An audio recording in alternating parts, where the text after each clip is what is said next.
Assalamualaikum warahmatullahi wabarakatuh. Waalaikumsalam warahmatullahi wabarakatuh. Saya Riasnawati dari SMK Kalibaya. Hari ini saya akan menyampaikan diseminasi budaya positif.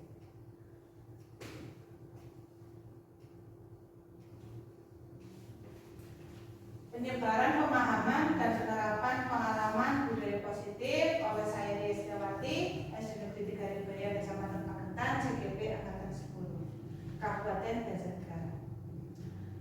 Konsep inti budaya positif yaitu perubahan paradigma belajar disiplin positif, nilai-nilai kebajikan, kebutuhan dasar manusia, dan juga motivasi perilaku manusia, posisi kontrol guru, keyakinan kelas, dan yang terakhir segitiga restitusi.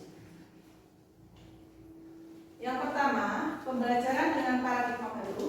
Pembelajaran dengan paradigma baru merupakan pembelajaran yang dirancang berdasarkan prinsip pembelajaran berdiferensiasi, sehingga para peserta didik belajar sesuai dengan kebutuhannya berdasarkan tahap perkembangan sesuai dengan teori psikologi modern untuk mewujudkan profil pelajar Pancasila, di mana profil pelajar Pancasila ada 6 dimensi, yaitu beriman bertakwa kepada Tuhan Yang Maha Esa dan berakhlak mulia, berkebinekaan global, mandiri, gotong royong, bernalar kritis, dan kreatif.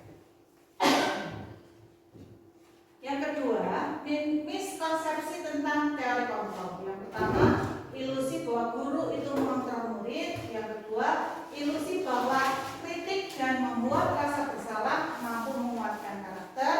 Yang ketiga, ilusi bahwa semua penguatan positif, efektif, dan bermanfaat. Yang keempat, ilusi bahwa orang dewasa berhak memaksa.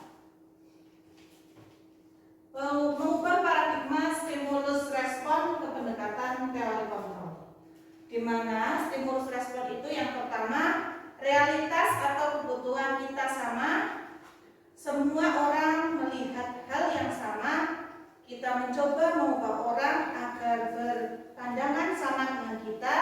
Yang keempat, perilaku buruk dilihat sebagai suatu kesalahan. Yang keempat, orang lain bisa mengontrol saya bisa mengontrol orang lain. Pemaksaan ada pada saat bujukan, dan model berpikir menang atau kalah. Sedangkan teori kontrol itu realitas kebutuhan kita itu berbeda karena masing-masing orang itu mempunyai kebutuhan yang berbeda, tidak sama satu sama lain.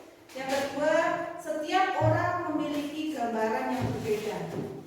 Yang ketiga, kita berusaha memahami pandangan orang lain tentang dunia. Yang keempat, semua perilaku memiliki tujuan masing-masing berbeda. Terus, hanya Anda yang bisa mengontrol diri Anda tidak bisa mengontrol orang lain. Kolaborasi dan konsentrasi menciptakan pilihan-pilihan baru. Yang terakhir, model berpikir menang-menang. Selanjutnya, disiplin positif. Disiplin positif itu berasal dari kata disiplina yang artinya belajar. Disiplin mengacu pada disiplin diri yang memiliki tanggung jawab terhadap apa yang dilakukannya berdasarkan nilai-nilai yang diyakini. Disiplin positif merupakan salah satu cara penerapan disiplin yang bertujuan untuk menumbuhkan kesadaran serta memberdayakan peserta didik tanpa imbalan penghargaan atau reward, ancaman atau hukuman. Sebagai pendidik, tujuannya adalah menciptakan peserta didik yang memiliki disiplin diri sehingga mereka berperilaku mengacu kepada nilai-nilai kebajikan universal dan memiliki motivasi intrinsik dalam perubahan perilaku ke arah yang lebih baik.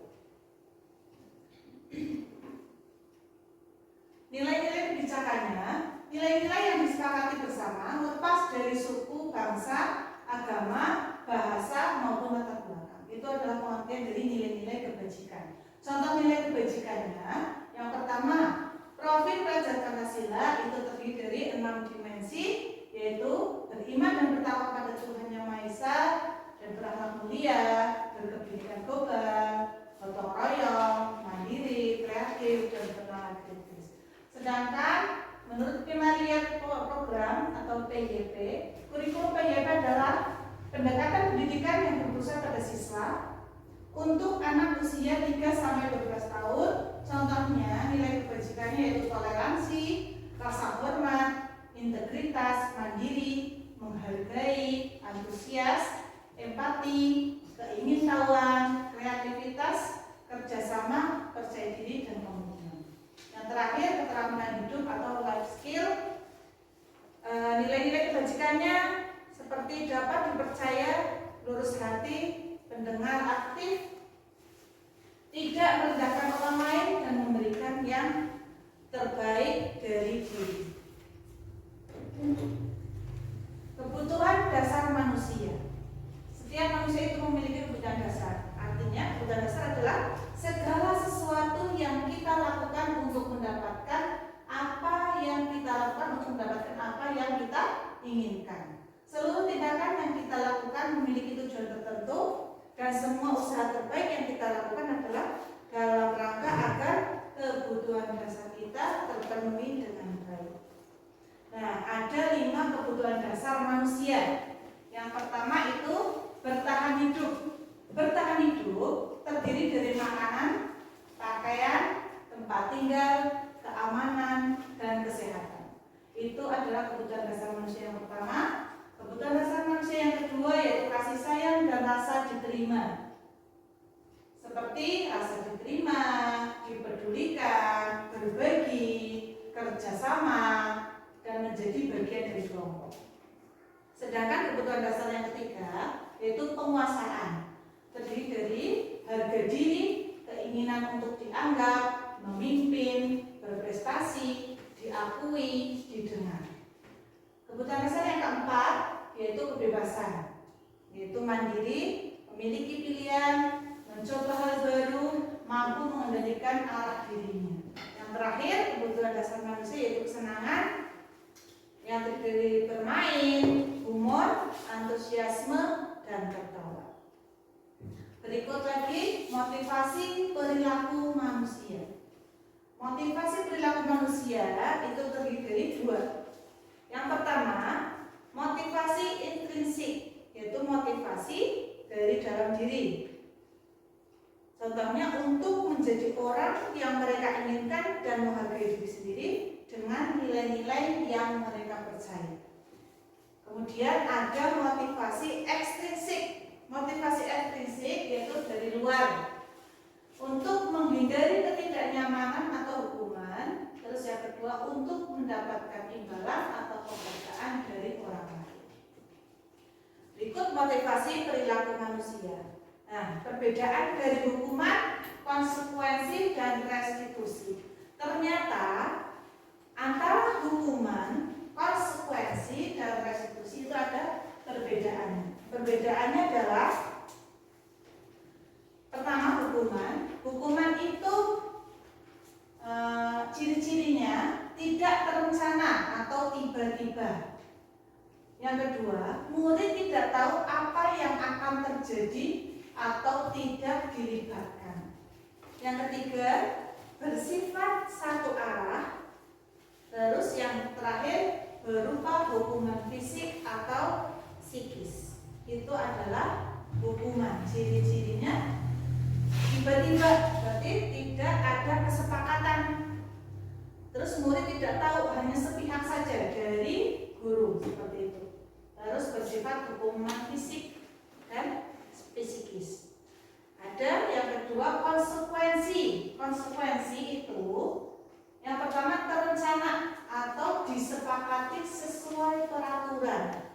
Berarti direncanakan, ada rencananya. Kalau tadi hukuman itu secara tiba-tiba dan tidak terencana. Kalau konsekuensi itu terencana. Yang kedua, murid tetap dibuat tidak nyaman. Nah, ternyata konsekuensi itu murid masih tetap merasa tidak nyaman. Terus yang ketiga, sikap guru selalu memonitor murid. Itu ciri-ciri dari konsekuensi. Terus yang ketiga, restitusi. Restitusi itu ya proses menciptakan kondisi bagi murid untuk memperbaiki kesalahan. Kalau murid melakukan kesalahan, berarti murid itu harus bagaimana cara memperbaiki kesalahan dirinya, seperti itu. Terus kedua, proses kolaboratif yang mengajarkan murid untuk mencari solusi sendiri.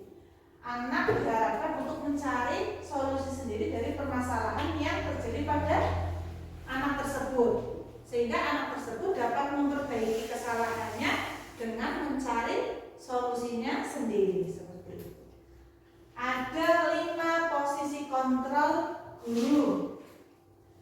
Posisi kontrol yang pertama itu penghukum. Posisi kontrol yang kedua itu pembuat rasa bersalah. Posisi kontrol yang ketiga itu sebagai teman.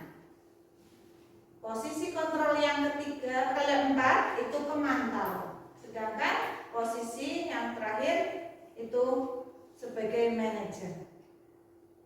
Contoh penerapan 5 posisi kontrol guru dalam kasus saya contohkan kasus siswa tidak memakai atribut lengkap saat upacara bendera. Itu kasus yang saya ambil, yaitu siswa tidak memakai atribut lengkap saat upacara bendera. Contoh penerapan yang pertama sebagai penghukum, itu contohnya anak itu diberi hukuman hormat bendera selama 1 jam. Berarti anak dihukum dengan hormat bendera selama 1 jam. Itu kita sebagai penghukum. Posisinya itu sebagai penghukum. Misalnya tidak mau menulis di kelas, anak suruh menulis sampai 100 kata, 100 halaman, itu sebagai penghukum. Seperti itu. Terus yang kedua, contoh penerapan pembuat merasa bersalah. Berapa kali ibu bapak harus memberitahu kamu selalu saja mengecewakan ibu bapak. Itu membuat rasa bersalah anak itu tersebut menjadi merasa bersalah atas apa yang sudah dilakukan oleh anak tersebut. Terus penerapan yang ketiga itu sebagai teman, kata-katanya seperti ini, ayo dong ikuti aturan sekolah, seperti itu sebagai teman. Tolong bantu ibu atau bapak ya, sekali ini ya, sudah tidak apa-apa. Gitu. Berarti menganggap bahwa murid kita, siswa kita itu adalah teman. Tapi kita sebagai guru bagus kalau kita menganggap sebagai teman, tapi karena kita sebagai guru kodratnya adalah boleh sebagai teman, tetapi ada batasannya. Terus yang keempat, penerapannya sebagai pemantau. Contohnya, kamu sudah melanggar peraturan sekolah, kamu tahu konsekuensinya. Nah, berarti kalau konsekuensi tadi sudah ada kesepakatan. Misalnya, kalau kamu tidak lengkap atributnya, nanti apa konsekuensinya, seperti itu. Sudah ada kesepakatan antara murid dan guru. Kalau pemantau itu sudah ada konsekuensinya. Yang terakhir, manajer. Berarti tadi manajer kalian harus memperbaiki kesalahan dan mencari solusinya. Contohnya, apakah kamu tahu kesalahanmu? Kira-kira bagaimana kamu bisa memperbaiki kesalahanmu? Seperti itu.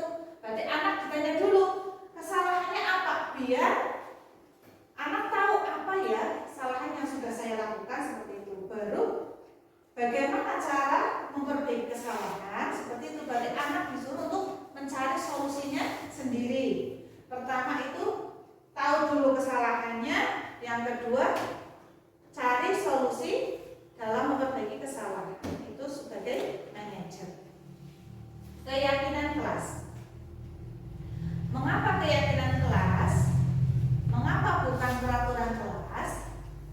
Bapak Ibu, mengapa keyakinan kelas bukan peraturan kelas? Ada yang bisa menyampaikan kenapa keyakinan kelas bukan peraturan kelas, Bu Yanti? Karena itu kita sepakati dan kita yakini bersama-sama. Oh ya, terima kasih. Ada masukan lain, pendapat lain, Bu Lina? Tidak. Mengapa keyakinan kelas? Mengapa bukan peraturan kelas? Itu adalah pertanyaan yang sederhana tetapi mengena. Mengapa? Karena kita harus yakin, kita harus sepakat bersama antara guru dan murid. Harus yakin, bukan peraturan. Kalau peraturan kita membuat sendiri seperti itu, anak tidak dilibatkan. Kebanyakan kalau peraturan kelas seperti itu.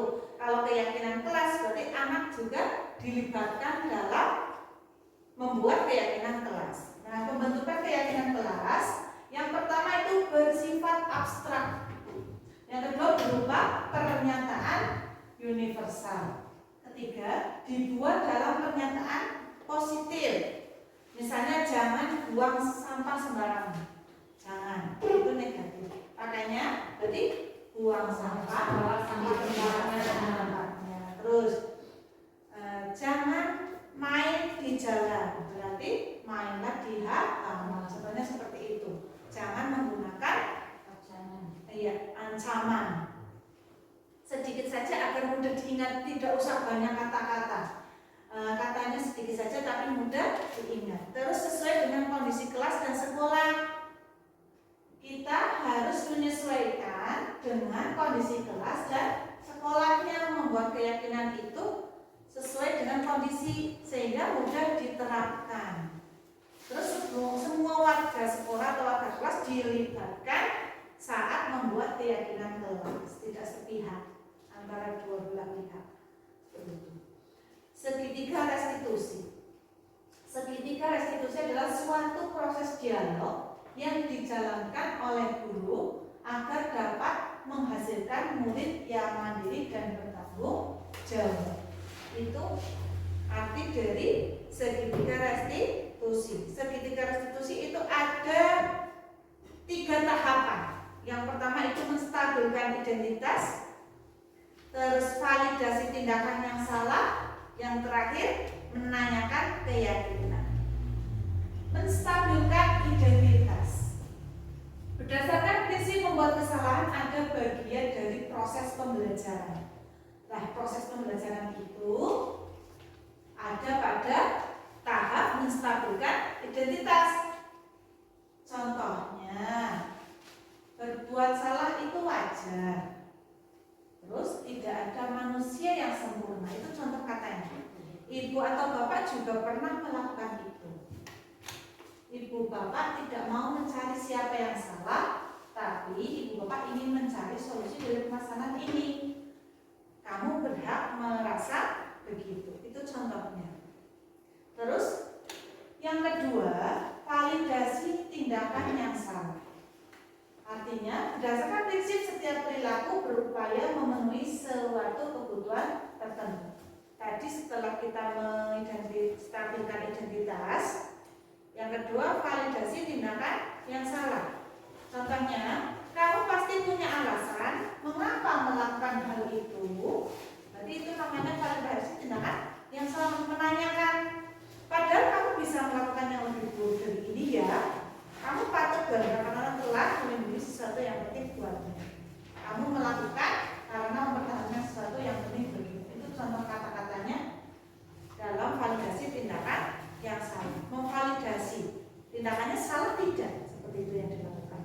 Setelah itu, yang terakhir menanyakan keyakinan. Artinya berdasarkan prinsip teori kontrol bahwa pada dasarnya kita termotivasi secara intrinsik. Apa keyakinan kelas kita? Nanti ditanyakan, diingatkan kembali. Keyakinan kelas apa yang sudah kalian langgar? Keyakinan kelas apa yang sudah kamu langgar? Seperti itu. Terus nilai-nilai apa yang telah disepakati bersama? Ada nilai-nilai yang disepakati. Seperti apa gambaran sebuah kelas yang ideal menurut kamu? Ditanyakan. Sekolah yang ideal, kelas yang ideal itu menurut kamu yang apa seperti itu? Kamu ingin menjadi orang yang seperti apa? Itu ditanyakan. Itu menanyakan keyakinan pada anak, pada murid. Contoh penerapannya, kemarin saya sudah praktek segitiga restitusi. Nanti saya putarkan videonya. Bentar. Dalam penerapan program disiplin positif, hendaknya guru memiliki standar kepribadian, profesional, dan sosial yang baik, di mana guru mampu merefleksikan dirinya dalam posisi kontrol saat ini, bagaimana perjalanan dirinya sebagai among atau manajer, yang menuntut murid-muridnya menjadi insan yang mandiri, merdeka, dan bertanggung jawab. Itu standar pendidikan nasional. Saya putarkan videonya yang kemarin sudah saya lakukan dengan anak-anak.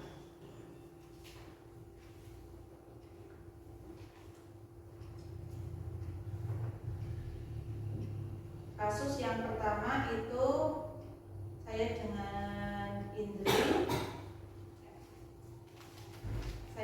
Indri itu karena Indri merasa kesal kepada Alia karena setiap pekerjaan yang Indri kerjakan Alia mencontek seperti itu. Saya menggunakan segitiga retribusi.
Pada saat itu saya dengan Indri menanyakan staf integritas, kenapa kok kamu sampai kesal dengan Alia seperti itu? Cari alasannya. Kenapa alasannya? Kenapa Indri kesal dengan Alia seperti itu? Ditanyakan. Ternyata Alia mencontek pekerjaannya Indri. Terus setelah itu validasi yang salah. Tentang berarti dikaitkan dengan keyakinan kelas yang sudah dilanggar. Ternyata Indri sudah melanggar keyakinan kelas, yaitu bersabar, karena kita harus selalu bersabar. Terus bagaimana cara memperbaikinya? Berusaha untuk selalu bersabar dengan apa yang terjadi. Kemudian Alia juga supaya memperbaiki kesalahannya, tidak lagi mencontek pekerjaan punyanya Alia. Demikian diseminasi budaya positif dari saya, semoga bermanfaat buat Bapak Ibu semua. Mari kita budayakan positif di sekolah kita. Terima kasih.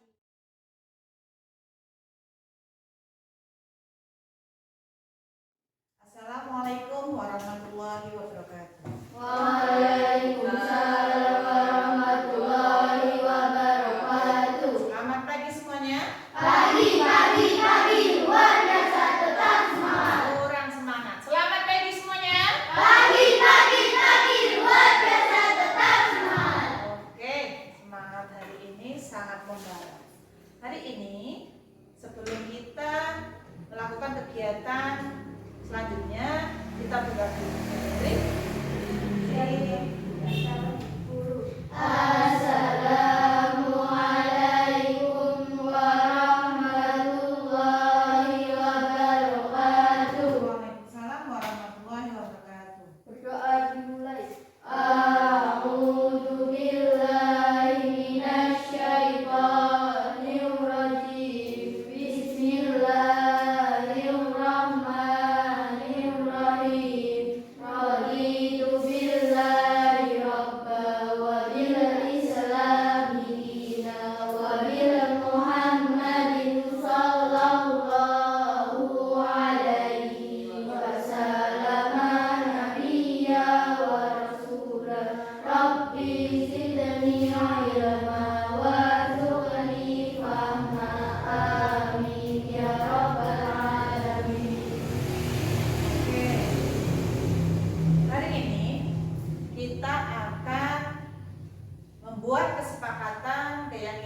kelas kita, ya.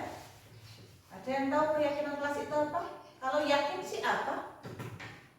Yakin berarti percaya. Saya yakin berarti saya percaya. Yakin itu berarti sepakat, kesepakatan kelas, keyakinan, ya. Di mana setiap anggota kelas yang dipilih saya, guru dan kalian sebagai murid, ya. Keyakinan kelas itu digunakan, dilakukan dan disepakati oleh semua warga kelas, warga sekolah, ya. Untuk itu nanti kalian menuliskan keyakinan kelas yang ingin kalian sepakati bersama, ya. Oke. Tapi sebelum itu saya mau tanya, disiplin positif. Disiplin positif ada berapa kata? Disiplin positif ada berapa kata? Dua. Disiplin dan positif. Kalau disiplin menurut kalian apa? Menaati peraturan. Ya, itu salah satu contoh disiplin. Kalau positif, apa itu positif? Biasanya ada positif, ada negatif. Berarti kalau positif apa? Yang baik, betul. Berarti kalau disiplin positif berarti disiplin dalam kebaikan. Sikap disiplin dalam kegiatan yang baik, yang positif. Itu namanya disiplin positif. Contohnya apa menurut kalian? Disiplin positif. Ada yang bisa tunjuk jari? Tunjuk jari dulu. Ya, Indri? Jujur. Menurut kalian jujur itu ya positif tidak? Negatifnya berarti apa? Bohong, iya. Ada lagi contoh disiplin positif? Alia? Percaya diri. Percaya diri itu positif. Yang negatifnya apa? Tidak percaya diri atau malu, suka malu. Suruh maju, tidak mau karena malu. Itu namanya tidak percaya diri. Ada lagi contoh yang lain disiplin positif. Nih Anissa, tanggung jawab. Tanggung jawab menurut kalian apa? Tanggung jawab sih apa ya? Arti dari tanggung jawab pakai bahasa kalian sendiri nggak apa-apa. Tanggung jawab apa? Berarti apa? Menanggung resiko. Kalau kalian melakukan sesuatu harus menanggung resikonya. Itu namanya tanggung jawab. Itu positif. Negatifnya berarti apa? Tidak bertanggung jawab. Ada lagi contoh disiplin positif yang lain. Jom siapa lagi? Jom. Ya, Maila? Tidak mencontek. Ya, tidak mencontek. Atau kalau mencontek siapa? Mencontoh pekerjaan teman. Itu namanya mencontek. Betul, itu ikut positif. Ada yang lain juga contohnya. Rita. Sopan. Sopan contohnya apa? Bagaimana kegiatan kita? Sopan contohnya apa? Kegiatan yang sopan. Ketika ada orang tua duduk, berarti kita menunduk kalau kita melewatinya. Terus ketika kita bertamu ke rumah orang lain, apa yang kita lakukan? Sopan. Terus sebelum dibukakan pintu, assalamualaikum bagi yang muslim. Kasih salam. Kalau tidak salam berarti ketuk pintu. Berapa kali?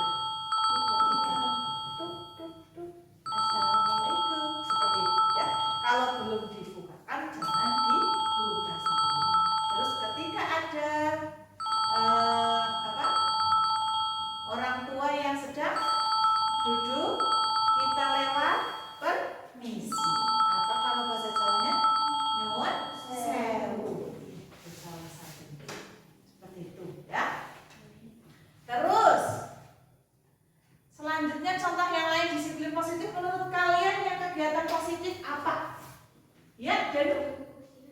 menjaga kebersihan.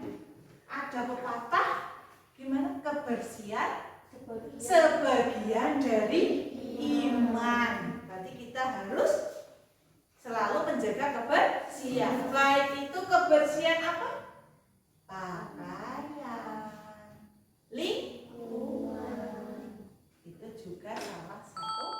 Vanessa? Berpakaian rapi itu juga positif, ya. Berpakaian rapi, bajunya dimasukkan, perlengkapannya dilengkapi, ya. Atributnya juga lengkap. Itu contoh kegiatan positif yang akan menjadi disiplin positif. Ada yang lain, kegiatan positif yang lain, cek. Tunjuk jari. Ada lagi? Apa sudah cukup contohnya? Cukup? Iya. Itu adalah yang tadi teman-teman kalian sebutkan. Contoh kegiatan disiplin positif yang akan kalian lakukan dalam kehidupan sehari-hari dan akan menjadi budaya positif. Nah, kalau udah budaya positif, berarti sudah mendarah daging setiap harinya kita lakukan. Dimanapun kita kerjakan, itu namanya budaya positif. Tanpa ada paksaan, tanpa ada hukuman, ya, sudah membudaya, sudah ada dalam diri kita. Walaupun tidak ada guru misalnya sedang ulangan, tidak mencontek. Walaupun tidak ada guru yang lihat buang sampah di tempat sampah, itu sudah membudaya. Namanya budaya positif tanpa ada paksaan. Ya, jelas sampai di situ? Sudah paham tentang budaya positif? Sudah. Berarti kita ke materi yang kedua, keyakinan kelas. Sesuai dengan tadi, kita tujuannya untuk melakukan atau menyepakati keyakinan kelas kita. Keyakinan kelas 5. Nah, untuk itu, ya, nanti saya bagi.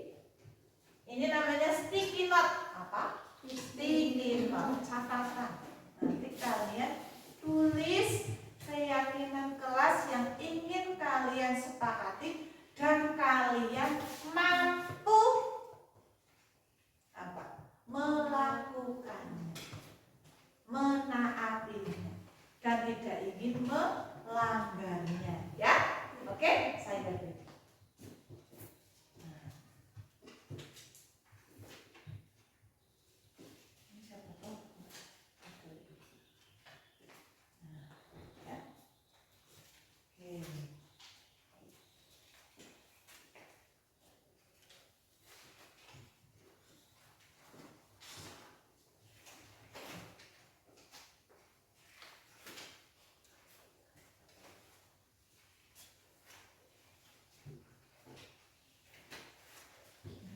Sekarang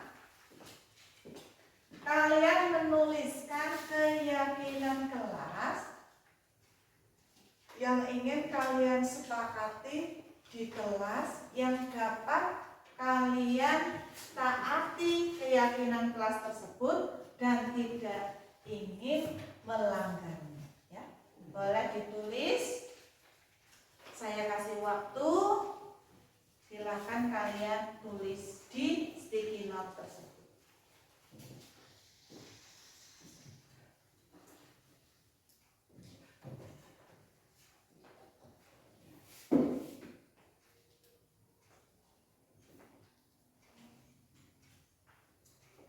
Boleh sebanyak-banyaknya tidak apa. Sebanyak-banyaknya tidak apa. Ya. Tidak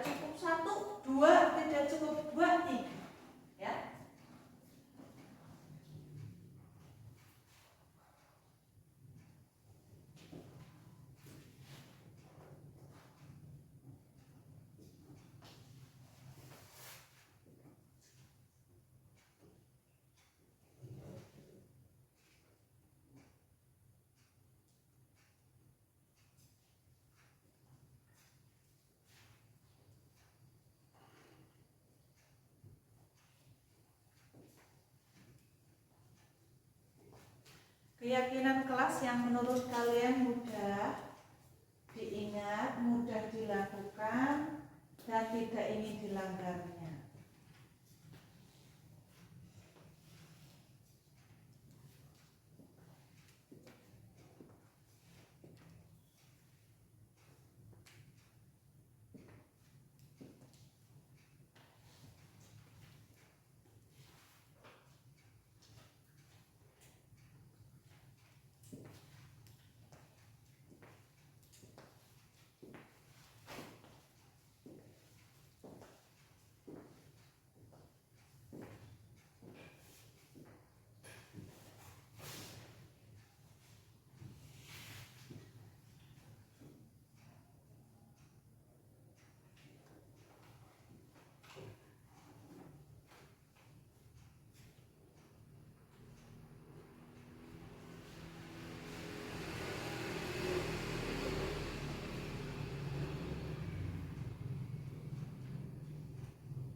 Sudah? Sudah semua? Sudah. Oke. Kalau sudah selesai, kalian boleh tempelkan satu-satu masing-masing, gantian ditempel di papan yang hitam ini. Boleh dari siapa? Ihsan. Boleh dari Ihsan. Boleh tempel di mana saja. Ya? Ya, oke. Tempel. Ya. Oke, selanjutnya Indah, lanjut. Isti di sini. Terus nanti muter. Ya.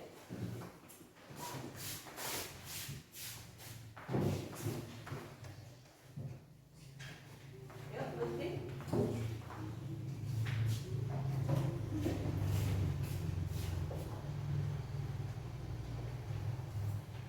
Ayo, kalian.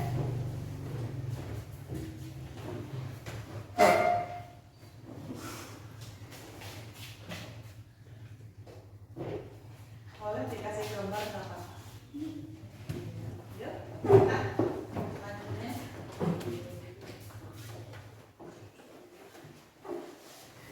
Ya sudah, siap. Maila sudah belum? Ya. Ya. Oke. Yuk, Jenu.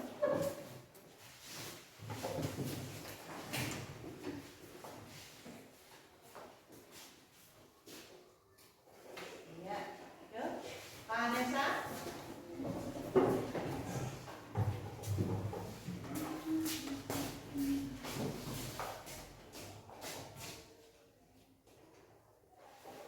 Ya. Anissa.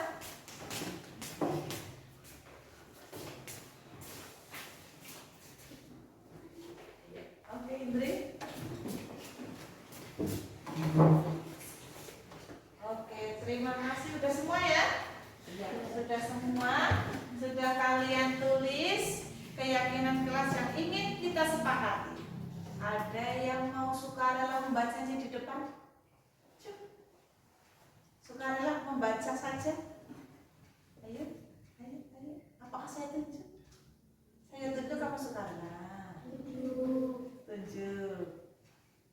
Lutfia yang tadi belum tunjuk jari. Ya, Lutfia dibaca dulu. Lanjut dibaca.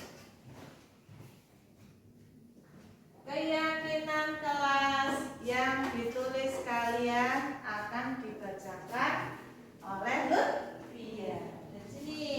Lihat, yuk. Yang pertama,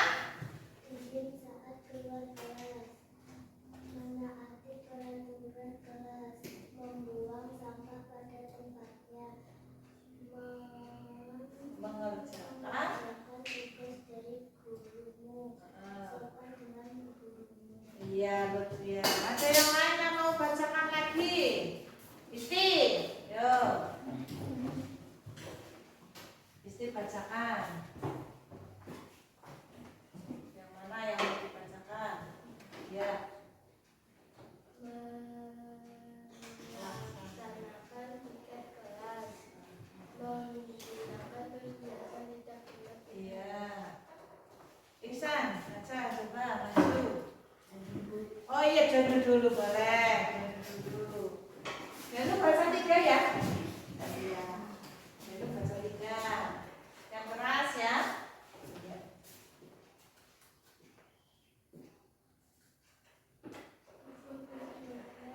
Oh.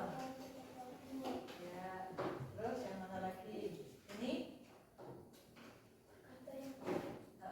Membuang sampah. Iya, oke. Yuk, Iksan. Iya. Bisa lagi. Yang mana yang mau dibaca ini?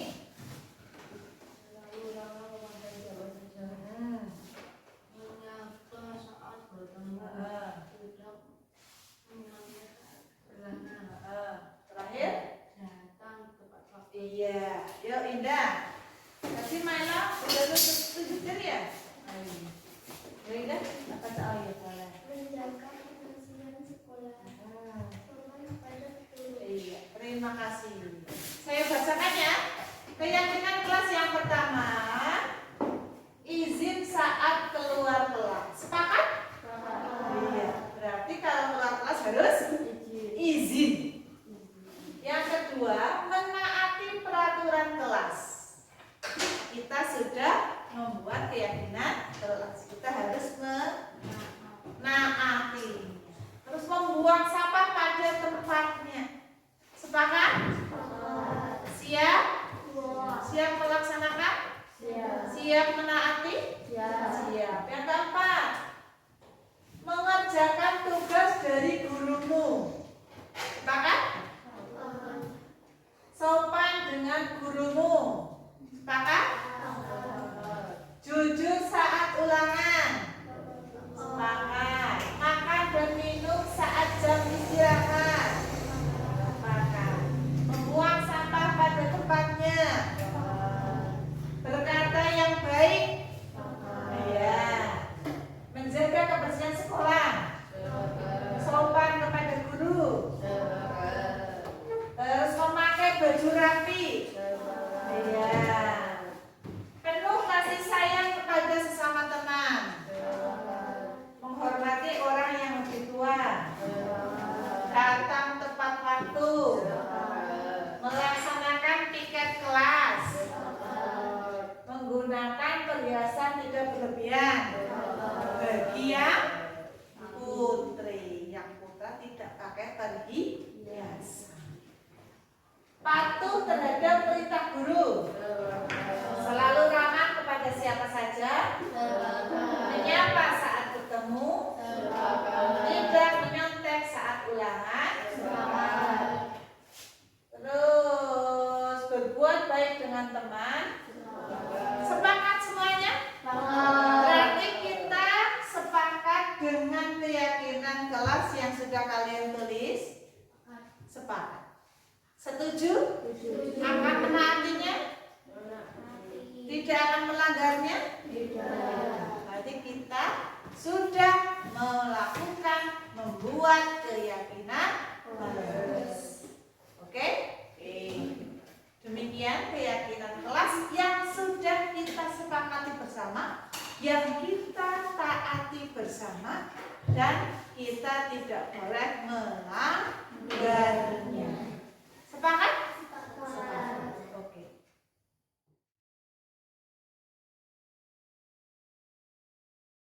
Kami sudah membuat kesepakatan keyakinan kelas. Kami akan menaati, tidak akan melanggar. Senang sudah membuat kesepakatan kelas ini. Terima kasih. Oke.